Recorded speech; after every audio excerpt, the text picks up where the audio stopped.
Bienvenue aux informations de la mi-journée, les titres. La cité de Kobourou et la ville d'Orléans ont célébré ce week-end les 25 ans de coopération. À cet effet, la maison de la culture de la ville a accueilli les festivités.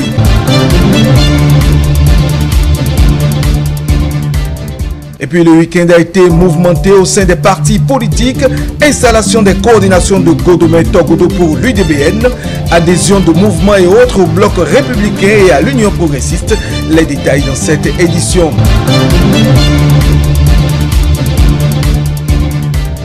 Rencontre des responsables du district 403 A4 du Lions Club International ce samedi. Ils ont tenu la deuxième réunion de cabinet du district à Ouida pour faire le bilan à mi-parcours. Voilà pour le sommaire.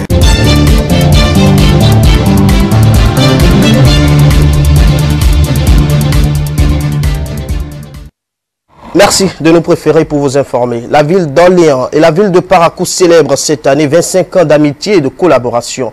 Pour commémorer leur partenariat, la mairie de Parakou a organisé vendredi 31 janvier 2020 une soirée d'exposition d'œuvres d'art. C'est la maison de la culture de Parakou qui a servi de cadre aux manifestations. Reportage Adamou Amadji. De la ville de Parakou avec celle d'Orléans. C'est un quart de siècle de collaboration et de partage d'expériences pour le bonheur de la population. Et c'est par une exposition des arts acquis de ce partenariat que la mairie de Parakou a voulu immortaliser cette amitié ce vendredi 31 janvier 2020. Le constat général, c'est que le partenariat est vieux, de plus de quart de siècle, mais beaucoup de Parakois n'en savent pas beaucoup à propos. Il faut donc amener les gens à savoir que Parakou et Orléans sont d'abord en partenariat et que des activités se mènent dans Parakou au profit de Parakou. 6 domaines d'activité sont explorés par ce partenariat. Ça va de la sauvegarde du cadre de vie à l'hygiène, à la santé, à l'appui à l'université de Parakou, etc. On fête plus d'un quart de siècle de partenariat et de jumelage entre les villes d'Orléans et Parakou. On est là pour se réunir en famille, pour célébrer cet événement, pour célébrer ces années d'amitié entre les deux villes et les activités, les actions qui ont pu être menées dans le développement de la ville de Parakou dans le cadre de ce partenariat. Au cours de cette exposition, les élèves de Parakou, amateurs de dessin, ont démontré leur talent à travers des dessins très illustratifs des œuvres d'art. Mon but c'était de parler des bienfaits de l'eau à travers un dessin.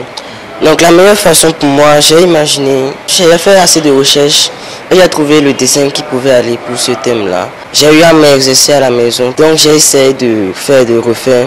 Et j'ai pu faire le dessin qui est là. Ça reflète les bienfaits de l'eau, la source de vie qu'est l'eau. J'aimerais que cette maison de culture continue à valoriser de plus les objets d'art et de continuer à mettre en pratique les concours de dessin. Les participants qui ont pris part à cette exposition livrent leurs impressions. Une première activité de la maison de la culture de Parakou, c'est une très bonne chose de faire un bilan sur ce partenariat-là et surtout de se projeter par rapport à ce qui pourra être fait dans le futur. Contente de mettre en perspective le partenariat de la mairie de Parakou et d'Orléans, de voir un peu la coopération entre la France et Parakou, et surtout ça me permet de mieux connaître la ville de Parakou, qu'est-ce qu'elle a à offrir.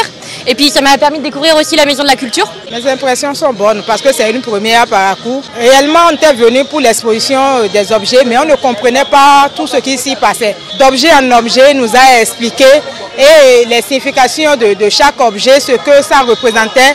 Et nous sommes vraiment contents de voir tout ce que nous avons vu. La maison de la culture est peu connue de la population de Parakou. Elle sera désormais un recueil où vont se dérouler plusieurs activités culturelles. Ceci dans le but d'amener la population à visiter cet endroit où séjournent les œuvres d'art culturelles dont dispose Parakou. On reste à Parakou pour parler cette fois-ci de la conférence débat organisée par l'honorable Mariam Chabitalata Zime Yerima. La rencontre a eu pour thème le métier d'enseignant et les risques de maladies cardiovasculaires. Elle s'est déroulée, cette rencontre, bien évidemment, samedi au lycée Mathieu Pouquet de Parakou. Plus d'explications dans ce reportage de Léon Batonwiro et de Boris Arissou. Des enseignants de la maternelle, du primaire et du secondaire concentrés dans cette salle polyvalente du lycée Mathieu Pouquet de Parakou Ils suivent une conférence sur les maladies cardiovasculaires en lien avec leur métier.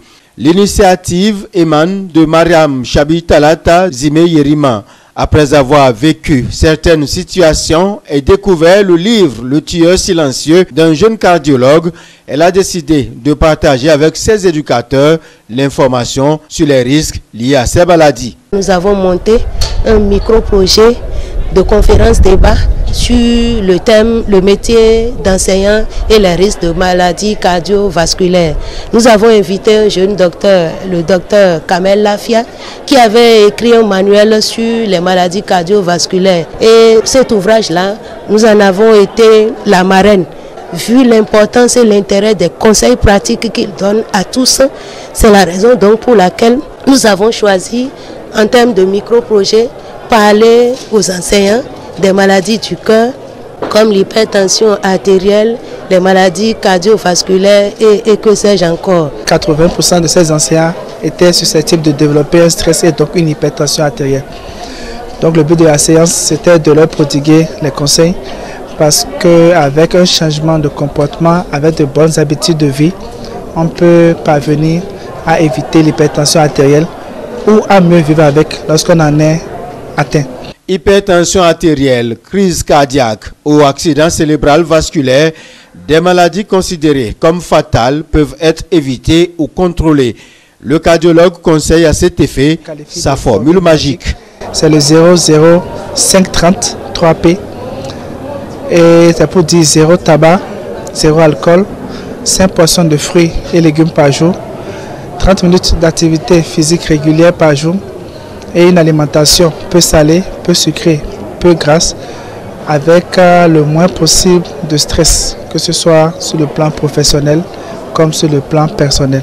Donc il faut absolument éviter ce qui est boisson alcoolisée, il faut éviter ce qui est tabac, y compris la chicha sur laquelle nous avons beaucoup parlé. Prendre assez de fruits, assez de légumes chaque jour, privilégier le poisson par exemple à la viande et puis marcher. Et enfin, éviter autant que possible le cuivre, qui est actuellement un des grands ennemis de notre santé, un des grands ennemis de notre cœur, le sel, l'huile et le sucre. Et puis stresser le moins possible. Les maladies cardiovasculaires sont la première cause de mortalité dans le monde, tuant plus de 17 millions chaque année, dont la majorité se trouve dans les pays pauvres ou en voie de développement. Le message est bien saisi par les participants qui ont tous reçu le livre du docteur cardiologue Lafia afin d'être des relais pour accentuer la prévention. L'installation des coordinations dans les fiefs du parti Union démocratique pour un Bénin nouveau UDBN se poursuit. Les représentants des 14 quartiers de Godomé-Togodo ont prêté serment ce samedi. C'était en présence des militants et cadres du parti. Stélia Padono, Jean-Marie Kedolou pour le compte rendu. Mobiliser les fils et filles de Godomé-Togodo au profit de l'Union démocratique pour un Bénin nouveau, c'est la principale mission de ces représentants de coordination installés ce samedi 1er février 2020. L'objectif est de baliser le terrain pour les prochaines élections communales et municipales. Retour sur les démissions observées ces jours-ci. La présidente Honorine Afiabi, Claudine Prudencio, n'accepte pas ce qu'on appelle la médiocrité. La présidente de l'UDBN ne voudra jamais accepter les coups bas. C'est pour cela que c'est elle-même qui a pris sur elle, après avis du bureau exécutif national, de faire démissionner ces oiseaux de mauvais augure. Qu'il m'en excuse. Chère population de l'UDBN de Godomé-Togodo, ne cédez jamais au chantage, aux illusions, mais restez fidèles à votre mari, Union démocratique pour un Bénin nouveau. L'UDBN sera la tête de peloton des partis politiques qui vont compétir pour ces élections. Une fois installés, ces nouveaux membres, conscients de l'enjeu, s'engagent à rallier le plus grand nombre de personnes au profit du parti dans la perspective des échéances du 17 mai 2020. La grande bataille des élections communales et municipales s'annonce. Notre parti participera effectivement à cette fête électorale et emportera la majorité des sièges des conseils communaux de la commune d'Abomey-Calavi. Car l'heure a sonné, je dis bien l'heure a sonné pour les jeunes et pour les femmes de Calavi, de Godomè, de Togoudo pour assumer le pouvoir communal et municipal. Comme l'a dit Frantz Fanon, à l'instar de l'Afrique, je dirais que la commune d'Abomey-Calavi a la forme d'un revolver dont les gâchettes à Godomè, précisément à Togoudo. Les fils et filles de Togoudo, les militants, les militantes de l'UDBN de Togoudo mettront la main sur la gâchette du revolver de Frantz Fanon à travers les urnes le 17 mai prochain. La machine est donc mise en branle et ses nouveaux responsables n'entendent pas rebrousser chemin. Après sa sortie du parti Union démocratique pour un Bénin nouveau UDBN, le mouvement Force des élites nationales pour l'Union du Bénin a tenu son congrès constitutif ce samedi. Le dit congrès a débouché sur l'adhésion du mouvement que préside Dr Guy Wokou à l'Union progressiste. Retour sur la cérémonie avec Mathilde Sabi et Semiati Essoufou. Ambiance festive ce samedi 1er février entre les membres du mouvement Force des élites nationales du Bénin, FENU Bénin.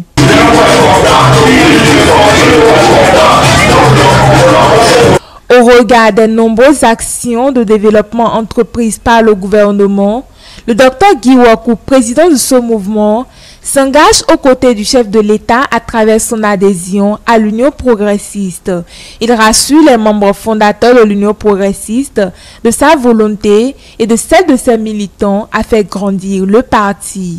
C'est le lieu pour moi de dire à tout le peuple béninois et notamment à mes amis et sympathisants que ma décision de démissionner du parti UDBN est une décision bien mûrie avec ma base. Nous prenons la lourde responsabilité de dire publiquement qu'à partir d'aujourd'hui, notre mouvement FENU Bénin adhère aux idéaux du géant Baobab, l'Union progressiste. Le mouvement Force des élites nationales pour l'Union du Bénin, entendu FENU Bénin, du Dr Guy Wokou, est résolument engagé aux côtés du président de la République, son Excellence Patrice Talon, par l'entremise du parti Union progressiste. Nous venons donc à l'Union progressiste pour contribuer au développement de notre pays, puisqu'en notre sein, il y a de la valeur. Soyez donc rassurés que c'est du sang vif qui intègre la maison. Le maire de la commune d'Abomey-Calavi ne s'est pas fait compter l'histoire. Il était présent et a donné son témoignage sur le dynamisme du docteur Guy Wokou. C'est le baobab qui gouverne. C'est le baobab qui gouverne. Nous demandons aux autres qui, même s'ils avaient trouvé un chemin, de se joindre à nous pour que nous parlions le même langage de développement, car l'Union progressiste est le parti qui aujourd'hui accueille encore un gros poisson dans l'arène de Godomè. Il faut le dire, n'en déplaise à ceux qui ne veulent pas l'entendre, Guy Wokou est un élément important. On note également à cette cérémonie plusieurs acteurs politiques de la 6e circonscription. Les militants de ce mouvement ont réaffirmé leur soutien indéfectible à leur président Guy Wokou et comme travail d'arrache-pied pour une victoire triomphante de l'Union progressiste lors des prochaines élections municipales et communales. Le mouvement politique Le Peuple d'abord a proclamé officiellement ce samedi son adhésion au bloc républicain. C'est à travers un congrès constitutif organisé par les responsables du parti à Commet. La cérémonie a connu la participation de plusieurs militants et responsables du parti au cheval blanc cabré. Romaric Dossa, plus d'un Souran pour le compte rendu. Une nouvelle adhésion pour le parti au cheval blanc cabré. Ce samedi 1er février 2020 a été le tour du mouvement Le Peuple d'abord de rejoindre le bloc républicain. Un choix motivé par les ambitions du parti, mais aussi et surtout par les actions de développement du président Patrice Talon. Les autorités du bloc républicain sont là. Nous ne pouvons pas les dévancer pour le moment. Ce qui est sûr, que ce soit le mouvement Le Peuple d'abord, que ce soit le bloc républicain, nous sommes là pour accompagner celui qui va prendre désormais la mairie de Commet dans le bloc républicain. Notre souhait, c'est de voir un membre du bloc républicain prendre la mairie de Commet et nous allons l'accompagner dans toutes ces démarches, dans ces réalisations. Au peuple de Commet, nous avons besoin de leur vote pour faire gagner le bloc républicain. Nous sommes là, nous avons des atouts, nous avons des compétences pour le faire et la population de Commet nous attend pour faire ce travail. Le bloc républicain gagnera ces élections. Le coordonnateur départemental du bloc républicain a salué l'initiative. Il a rappelé un point des biens fondés du parti avant de les inviter au travail. Ça prouve que les militants, les leaders de Commet ont fait un travail éloquent. Un travail qu'un grand mouvement comme le mouvement Le Peuple d'abord a pu remarquer de façon très visible pour être séduit au point où a demandé son adhésion à ce grand ensemble, à cette grande famille donc du cheval blanc cabré qu'est le bloc républicain. C'est vraiment édifiant. S'ils font très bien le travail, ils peuvent même dévancer ceux qui étaient là depuis. Parce que le bloc républicain, c'est la compétition. Et donc je voudrais les inviter à prendre d'assaut toutes les contrées de Commet, du mono en général, pourquoi pas du pays tout entier, afin de démontrer que le bloc républicain est le meilleur pour conduire le développement de ce pays que nous aimons tous. Les jeunes, femmes et sages du mouvement Le Peuple d'abord sont heureux d'appartenir au bloc républicain. Pour eux, la première victoire est de voir un militant du bloc républicain diriger la mairie de Commet. Et pour cela, ils se disent prêts pour la bataille électorale.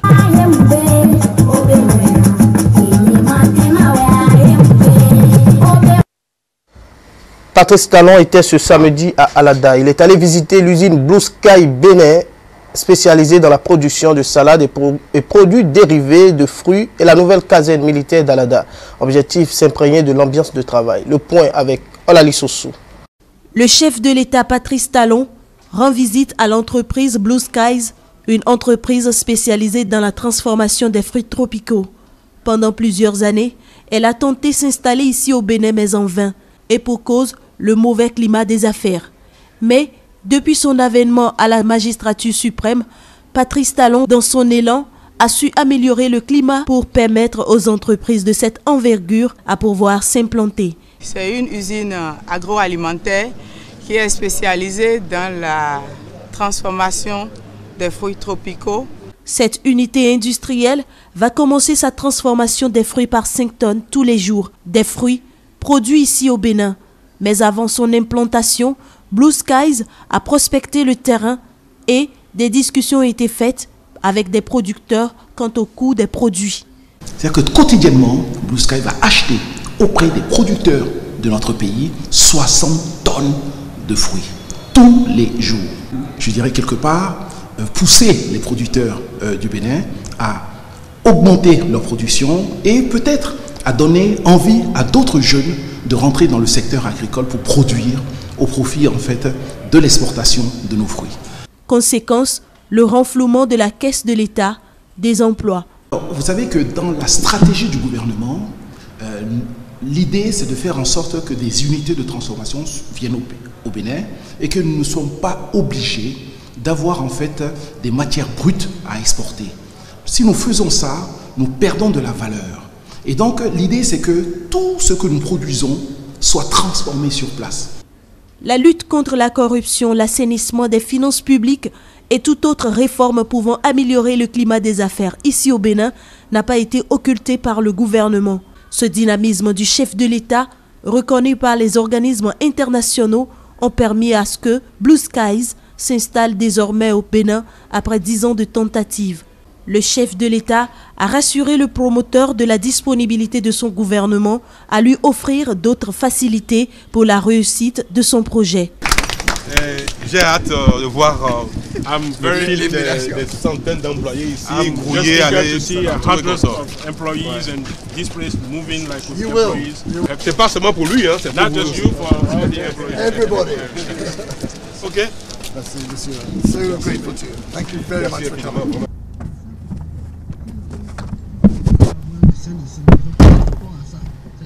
Patrice Talon a profité pour visiter le camp militaire d'Alada en construction. Les ouvriers, surpris par cette visite, n'ont pas caché leurs impressions vis-à-vis du chef de l'État à travers des acclamations.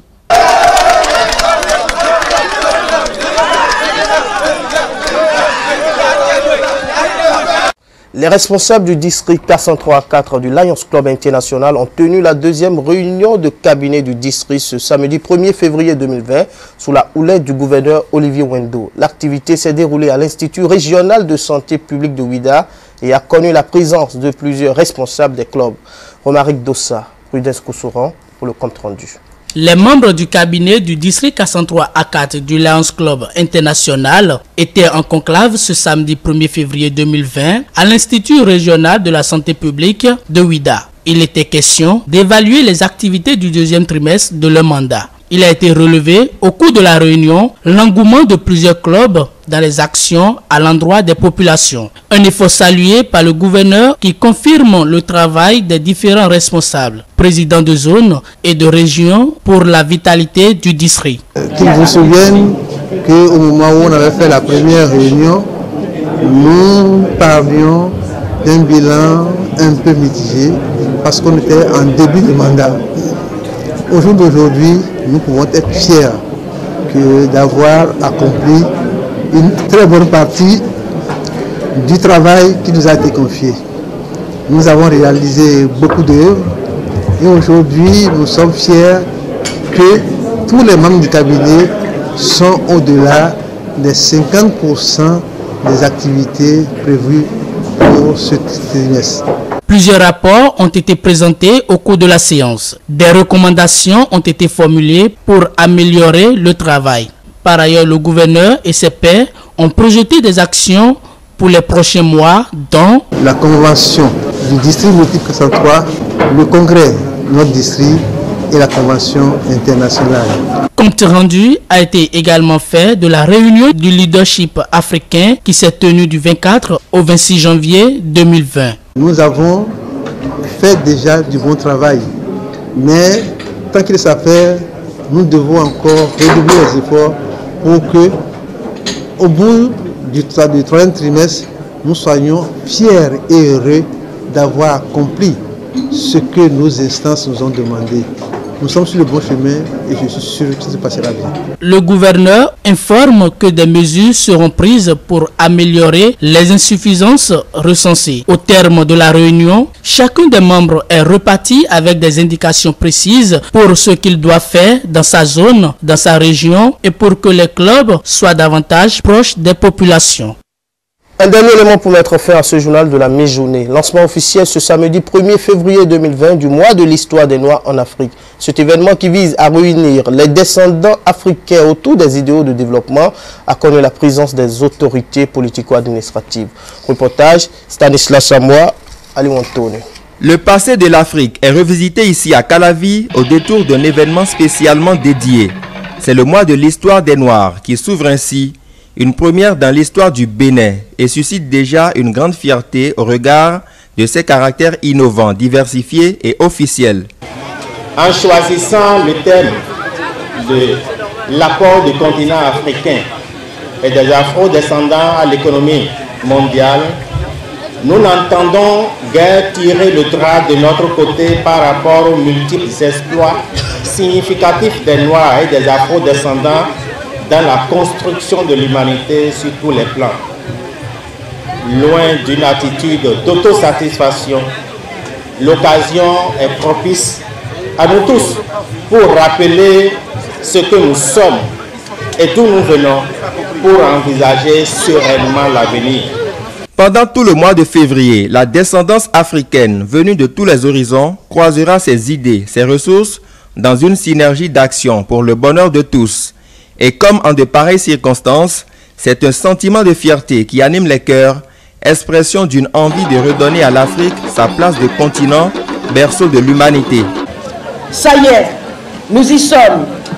Un immense travail de préparation depuis plus de 10 mois nous mobilise pour célébrer Africains et Afro-descendants. Diaspora africaine pour la première fois sur le continent, dans le cadre du mois de l'histoire des Noirs, 50 ans après cette première célébration.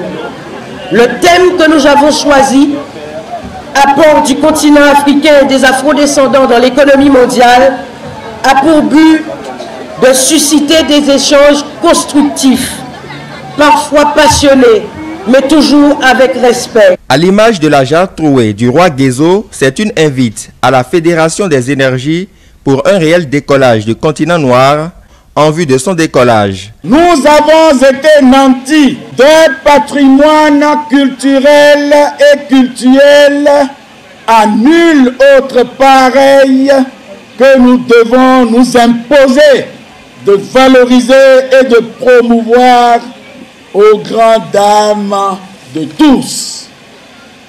Au cours de ce mois béni donc, qui nous rassemble, chacun doit laisser exploser les talents et le génie en lui pour démontrer à la face du monde, voire rappeler au monde que le noir a de la valeur et du mérite. Et ce mois dédié aux Africains connaîtra plusieurs activités couronnées par le symposium sur les sciences et les cultures des Noirs pour le développement.